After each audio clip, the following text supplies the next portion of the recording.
এটা শান্তিপুর নামে এক গ্রাম। পুরানো লোকেরা বলে এই গ্রামে প্রচুর পরিমাণে শান্তি ছিল বলে এই গ্রামের নাম রাখা হয়েছে শান্তিপুর।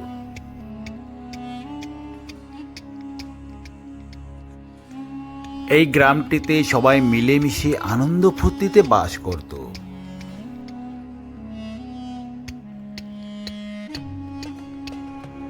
এটা গ্রামের সরকারি কল, এখান থেকে সবাই জল নেয়। হ্যাঁ, কথাতে আছে যেখানে ফুল আছে সেখানে কাঁটাও বাস করে। ওনার নাম মদনচন্দ্র দাস, ওনাকে এই গল্পের কাঁটা হিসাবে মানতে পারি আমরা। উনি প্রত্যেক দিন তার কুকুরকে নিয়ে সকালবেলা এরকম করে দৌড় করে।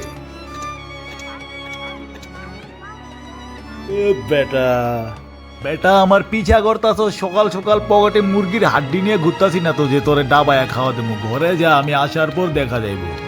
যদিও আমাদের বাড়িতে আজকে নিরামিষ, তোকে তাও এক্সট্রা করে মাংস এনে দেবো। যা ঘরে যা।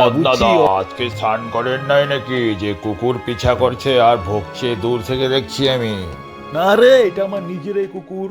এই শালারে সপ্তাহে 6 দিন মাংস খাওয়াই, একদিন নিরামিষ খাওয়া দিছি দেখা জিদ করতেছে। কয় না মদনাদা, মাংস খামো, পিঠা পড়ছে। এ বেটা, পাশের বাড়িতে তো তোরে পালতো, না খাইয়া খাইয়া শুকনা মুরগি হয়ে গেছিলি। যেদিন থেকে মদনা তোরে পালা আরম্ভ করছে, বাঘের মতো ভয় পায় তোরে দেখা। পাড়ার একটাও চুরি হয় না এখন। তোর মতো শক্তিশালী কুত্তা বানাইছে মদনা। এ বেটা, আজকের দিনটা সবর করতে পারবি? আবার কইতেছি, কালকে তেরে লিয়ে পাঠার মাথা নিয়ে আসবো। আর শোন, শহর থেকে একটা কুত্তি কিনে আনতেছি, এবার মিয়া বিবি একসাথে থাকবি, আনন্দময় জীবন। অরুণ নামে এক ব্যবসায়ীর ব্যবসাটা নষ্ট হয়ে যায়, তাই মদনচন্দ্র দাস শুনে তার পুরা ঘায়ে লবণ দিতে আসছে। হ্যাঁ, শুনলাম আপনার ব্যবসা বলে পটল তুলছে। এখন ঘরে কোনো কাজ নাই, এই লুঙ্গিওয়ালার সাথে বৈশা বৈশা বলে আজকাল মাছি মারতেছেন। আপনার বিনা পুঁজিতে আমি একটা ব্যবসা দেখাতে পারি, আপনি শুনবেন? এলটায় দাঁড়ায় আছেন কেন, কিছু কন। এরকম ধরনের যদি কোনো ব্যবসা থাকে তাহলে বলুন, কারণ আমার সময়টা প্রচণ্ড খারাপ। তাহলে ব্যবসার কথাটা ভালো করে শুনবেন। কাঁচি নিয়ে বনে যান আর সমানে কচু কাটেন, ঘরে আইসা 2 টাকার মুঠা করেন আর হাট বাজারে গিয়ে বেচেন, দেখবেন কত ধান্দা। এদিকে ধান্দাও ভালো হইতেছে আপনার বিনা পুঞ্জিতে, এদিকে পুণ্যি হইতেছে। এখন বলেন পুণ্যি কেমনে করে হইব?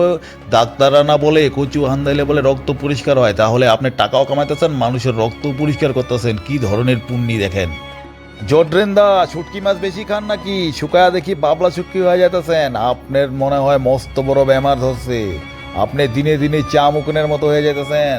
অল্প জুস টুস এগুলো খায়েন, ওই খালি সাদাই ডাবাবেন, ওইটা হবে না। আমারা দেখেন দিনে 14 বার করে গাঁজা খাই, সাথে কি খাই জানেন? দুধ। দুধ তাও কয়েক লিটার, কয়েক গ্লাস না। ইপটামি করবেন, ভিতর পইচা যাইব। আপনি চুপ করেন তো। আপনি কে ডাকছেন? আমার সামনে আসতে কে বলছে আপনাকে? আপনি কথা বলছেন, বলেন, ভালো কথা বলেন। আজে বাজে করে বকে যাচ্ছেন, উল্টাপাল্টা অশিক্ষিত মতো কথা বলেন।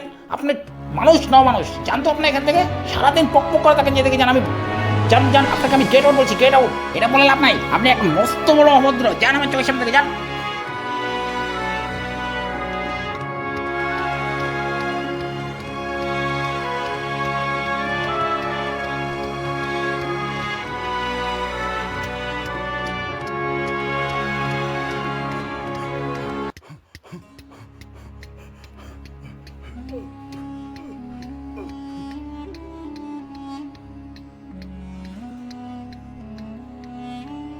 হ্যাঁ বণিক বাবু, থামেন থামেন, আপনার খবর কি?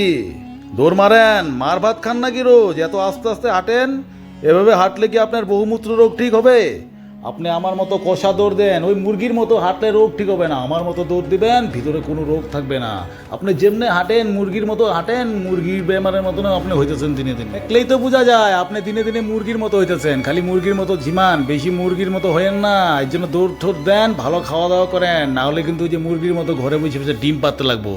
এসব আপনি আজে বাজে কথা কি বলছেন? আপনি যেসব বলছেন অমন কিছু না।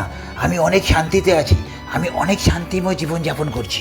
আপনি গুয়ে আঙ্গুল দেওয়া মিথ্যা কথা অল্প কম কন। আপনি সরকারি চাকরি, আপনার 4 মাস যারা বেতনে দেয় না, আবার কন আপনি আমি শান্তিতে আছি। মিথ্যা কথা অল্প কম কন। আপনি বহুত মুশকিলে আছেন, এটা আমরা ভালো করে জানি। আপনার পাশের বাড়ির ওই যে চাকরি করে যে, ওইটাও তো আমার সামনে এসে কইতেছে মদনাদা অল্প হেল্প করেন, 4 মাস যারা বেতন নাই। আপনি কোন মুখে কোন যে আপনি সুখে আছেন? ওর হতে পারে এমন, কিন্তু আমার তো এমন কিছু হয়নি। মশাই, আমরা চিনি তো সোনা কোনটা আর পিতল কোনটা। রং দেখলে বুঝতে পারি কোনটা খাঁটি আপনার চেহারা রং দেখে তো বোঝা যেতেছে যে আপনার কয় রাত্র ধরে যে ঘুম নাই। সরকারি চাকরি যারা করে হাগা টাইট করে দেয়, বেতন আর সহজে হয় না। এই কথাটা খারাপ করলাম নাকি? বলতেই তো আছি হতে পারে, কিন্তু আমার সাথে এরকম কিছু হয়নি। আজকাল আমার বেতন সময় মতোই হচ্ছে। আরে বুঝি তো সব। তাহলে শুনেন, সকাল সকাল যাইয়া মাত্র দোকানে ঝাপটা খুললাম, দেখি গ্রাহকের লাইন লেগে গেল। হায় রে, ঝাড়ু মারতে পারলাম না, খালি টেপের মধ্যে বেদের মে জুসনার গানটা লাগাই দিলাম। তারপর মাল দিতে দিতে হলাম। সকাল সকাল 2000 পয়সা না, 2000 টাকা, হ্যাঁ 2000 টাকা কামাই ফেলাইলাম। আমার পাশে লবেন্দা আমার দিকে হাক করে তাকাই রয়েছে। ভাবতাছে বাঘের বাচ্চার সামনে আইছি। শালা আমি সকাল সকাল দোকানগুলো বন্যি করতে পারলাম না, এই হালা সকাল সকাল আইসা 2000 টাকা কামায় ঝাপ বন্ধ করে আবার ঘরে গেল। এগুলোরাই তো কয় মালদার মালদার। আপনাকে কি আমি জিজ্ঞাসা করছি যে আপনি কত টাকা কামাই করেন? না জিজ্ঞাসা করলে আপনি বারবার কেন বলছেন? আপনার কামাই কত বা কি এসব জেনে আমার কি হবে? না, আপনার সরকারি চাকরি দিয়ে আপনার পেট চলে না, এটা আমরা ভালো করে জানি। আপনি একটা কাম করতে পারেন, ঢাকা থেকে ছাতি কিনে আনেন, তারপর আমার দোকানের সামনে বসেন ছাতিগুলি নিয়ে, দেখবেন কি হারে বিক্রি হয়। আর এবার বলে বাংলাদেশে অনেক বন্যা হবে, মানে অনেক বৃষ্টি হবে, আপনার ধান্দাও ভালো চলবে। বুদ্ধিগুলি মাথায় রাখেন, ভালো বুদ্ধি দিতেছি, দেখবেন ভালোই চলবে। না, আমার এইসব করার দরকার নেই। আপনার সব আজে বাজে কথা। আপনি থাকেন, আমি আসি।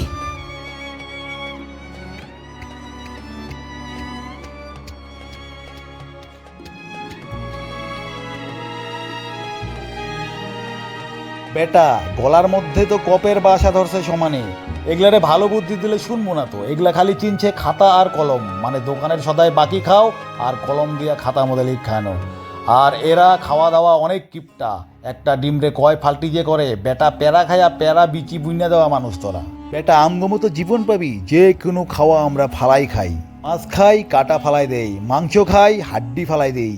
আর বেটা তোরা চাকরিওয়ালা মানুষ, ওই হাটবার কবে খালি ওইটাই চিনছস। কারণ ওই হাটবারে অল্প দাম কম থাকে, তাও বাজারে যাস 12টার পরে।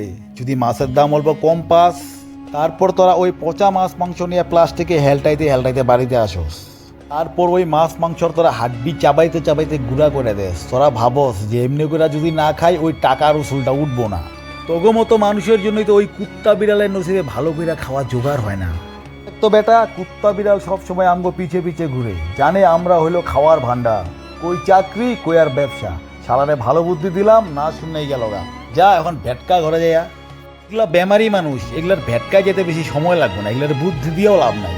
এগুলা যাইব 2 দিন পরে শ্মশানে, এগুলার বুদ্ধি দিয়েও বা কি লাভ। আজ এই পঞ্চায়েত ডাকার কারণ তোমরা সবাই তো জানো, তবেও আবার একবার বলছি। আজ শ্রীমতী মন্দারীর স্বামী একবারে অসুস্থ, তার আর্থিক জীবন অনেক কষ্টে কাটছে। তার ঘরে একবারে কোনো ধরনের খাবার বলতে নেই। তার দুর্ভাগ্যস্বরূপ কোনো সন্তানও নেই যে তার খাবার জোগাড় করবে। এমন সময় ওনাদের আমাদের এই পাড়ার প্রতিবেশীদের দেখতে হবে। এখন তোমরা বলো কি করা যায় এদের জন্য? কিছু তো ব্যবস্থা যদি আমরা করতে পারি তবে ওনাদের খুবই ভালো হবে। সব থেকে বড় কথা, এরকম কাজ করা পুণ্যের কাজ।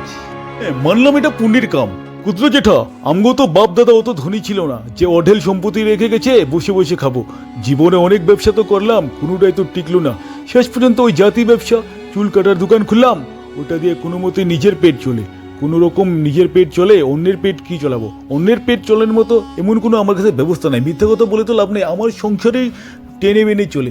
অন্যের পেট যে চলাবো এই ক্ষমতা নেবার আমি তো সাহস পাবো না। আমার উপরেও তো অনেক বড় ঝড় বয়ে গেল, আমার চলা দোকানটা একবারে বন্ধ হয়ে গেল। আমার নিজের ঘরে অনেক কষ্টে চলছে, অন্যের ঘর চালানোর তো প্রশ্নই ওঠে না। আমি এই ব্যাপারে অসহায় কাকা, আমায় ক্ষমা করুন। হ্যাঁ আমি জানি বাবা, তোমরা সবাই অসহায়।